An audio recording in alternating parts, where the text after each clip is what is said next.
Bro, congratulations, you are part of the MCU family. The Marvel. If y'all have not seen Ironheart on Disney Plus and Hulu, I believe, yeah.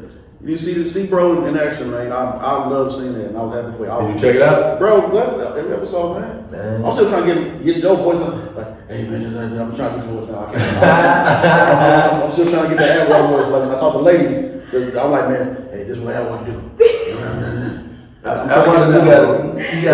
His register a little more down there. Yeah.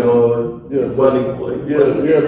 But then, bro, like I was happy as hell when I saw you in the MCU. I'm like, bro, because like it was Shakira Barrera that I was rooting for, and then I saw you. I'm like, oh, bro, I'm locked in because it was Disney, it was Marvel, Brian Coogler, everybody behind it. Yeah. So, talk about your experience on the MCU, bro, and how what was that phone call like? Can I be honest with you? Yeah, man. I'm about to tell you a story. Tell a story. It was like we were coming out of COVID. Okay. We were coming out of COVID. Oh Lord. and during COVID, just because, everybody kind of picked up, new vibes during COVID because we was all locked in a certain way. Right.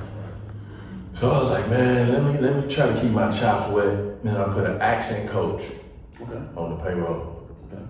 And I told my accent coach named Accent Jack, best accent coach in the game. Gotcha. I said, Accent Jack, I want to work on my Idris Elba. Okay. Because that's my mama's favorite actor. And I'm trying to, you know what I'm saying? Yeah. She got good taste. No, she like Idris Elba, and then number 2 is a tie between me and Denzel. Okay. But I was like, if I can, because you know what I'm saying? Like, if I can get my Idris Elba down, then I can move up on my mama's list. And I said, let me focus on Wakanda. I said, if I lock in Wakanda, and around that time, God rest his soul, we had just lost Chadwick Boseman. Yeah. And so after we lost the big homie, all of a sudden, I'm working on these accents. I'm going, 2 hours a day, 2 days a week, on each accent. All of a sudden, my team was hitting me and they was like, yo, we getting emails from Marvel. And I was like, Marvel, for what? And they was like, I don't know. I was like, Marvel or just Marvel? They was like, I think it's Marvel. Yeah. They want to offer you something. Like, they want to offer me something. I was like, they must have heard I'm gonna work on my Wakanda. I was so grateful I was already in the pocket. Yeah. They told me it was a Zoom schedule. Yeah. I hop on the Zoom, already locked in, talking about Vibranium. Thank you so much for the opportunity to talk to you. They was like, stop talking like that, stop talking like that.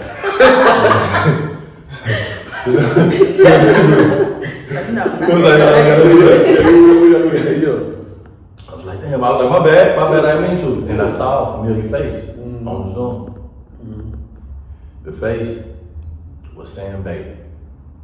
Sam Bailey, once upon a time, was an actress. She was an understudy in this play I did right out of college called Hoodoo Love, over 10 years ago. I was the male lead in the play. Sam Bailey was the understudy for the female lead. But since the understudy for the male lead, I didn't have an understudy, let the record show. So for the understudy performances that we had to do to keep the grant money, I had to perform with Sam Bailey. The least I could do, and it was a pleasure. Did locked in 2 powerful performances with her, but we got to know each other very well. 10 years later, she grows up to be one of the coldest black female directors in the city of Chicago. And she's one of the 2 black female directors directing for Marvel's Ironheart. The seed was planted, and I didn't even know. And so when I saw Sam Bailey on the call, I was like, and she was like, you were the first person I thought about. For the role of Gary Williams, who is Ironheart's dad. And I was like, all right, cool. I don't gotta put a cape on really, or I don't got superpowers. But as a father myself, and at the time I was a very young father. I think my son is 8 now. He might have been 3 or 4 around the time. You know what I'm saying? When we were conceptualizing this character. It was important for me to play a father that would plant the seed for a miracle. Yeah. You know what I'm saying? Yeah. A miracle in this Marvel universe. I was like, yeah, I'm definitely down. Yeah. And yeah, so that's how it happened.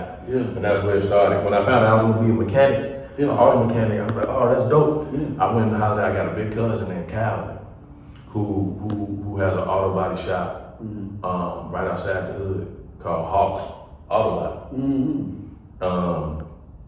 And yeah, so I just pulled up on cousin Calvin, and he taught me a lot. You know, so because the process going into the Marvel vibe, the scripts and they very reserved. Yeah. They don't just start sending you your lines. You know, and I learned a lot about that. Not only are they so reserved and precious with the words, but it's a very big deal on set. When I was on set, I saw cameras I had never seen before. Yeah. And I ain't no slouch. I ain't coming from an institution that don't know what they doing. Right. So when I pulled up on this set and I seen the cameras, I was like, what the hell is that? You know what I'm saying? Right. And then imagine after work every day, Yeah. you go in this little chamber, and it's hard to say what they do to you. I just had to close my eyes, but I had to do it every time. Yeah. You know what I'm saying? So it is another level, and it's a different respect. But nothing but an honor, man. Nothing but an honor. I was so grateful to sneak into that space. Yeah. And once I did, I realized how valuable and how important just the Marvel space is to the industry. Yeah. And I didn't know that there was so many Marvel fans. Like, you know what I'm saying? Like, I'm a Marvel fan for certain things. There's certain characters I like, but I got to be honest. I didn't grow up, you know what I'm saying, loving Marvel that much. Right. Gotcha. The textures I leaned into were just a little bit different. But once I came over to the world, it didn't take me no time to realize how important this opportunity was. Yeah. And so yeah, man, I'm grateful, bro. And congrats, man. Thank you, bro. And Go ahead. And before we close, also a quick shout out to your Be Powerful merch and everything. Oh, thank you, bro. We definitely will tell everybody to follow Be Powerful. Get your merch there, fly, everything I love. Thank you, man. But also getting off the topic of Marvel, I love seeing black positive mental role models, especially in Marvel, that did not have superpowers, but you actually do have superpowers because you show the nation, hey, that's what we need out there. So thank you for that, bro. Thank you, bro. Thank you, bro. That means a lot. I mean, the superpower was the inspiration that you put into the child to be great. And that is a superpower. Yeah. Dads are a superpower. No, we need that. We need that. I just did my best to try to plant that seed. I never forget walking off set, my last day of set. Yeah. I only shot a few days in Atlanta. Yeah. And when it was over, I was like, did I do it? You know? And I wasn't sure. You did it, bro. I wasn't sure. So I think what helped me keep the secret for so long was honestly the insecurity of not knowing if I landed the moments that I knew, you know what I'm saying? Because if you like Spider-Man, you know it's really Uncle Ben that inspired Spider-Man to be Spider-Man. Right. And so I connected to this character off the strength of, you know what I'm saying? I was like, I'm damn near the Uncle Ben. Yeah. Yes. The Ironheart story. True. And so, you want to make sure that those moments land in order for all of that to make sense. And I walked away from set so nervous. I don't think I slept. I ain't sleep that night. I did not sleep that night. Just because I just wasn't sure. You know what I mean? Because it happened so fast. And everybody's so good. And you just don't, you're like, am I okay? Did I do it? It was like, trust me, you did it. It was like, you know what I mean? You never know. It So kind of went quick. It was like, boom, boom. I was like, wait, did I do that? a little bit. Is it over? It happened so fast. I'm like, damn, y'all sure I can't do that again? I was like, no, we gotta move That's on. all we need. I get it. Too hilarious. It's so crazy because these guys, they love Marvel. And being around them is what kind of introduced me to Marvel. Young black kids don't know a lot about Marvel.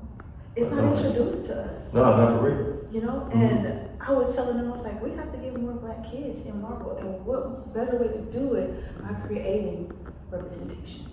Yeah, no, for real. That's why Ironheart is so important. That's why Black Panther is so instrumental. You know what I'm saying? And significant. So I hope the Ironheart seed continues to grow. And it makes the industry aware of how important it is for us to tell black stories. You know what I'm saying? Supernatural black stories. I think Yeah. that's the way we're going.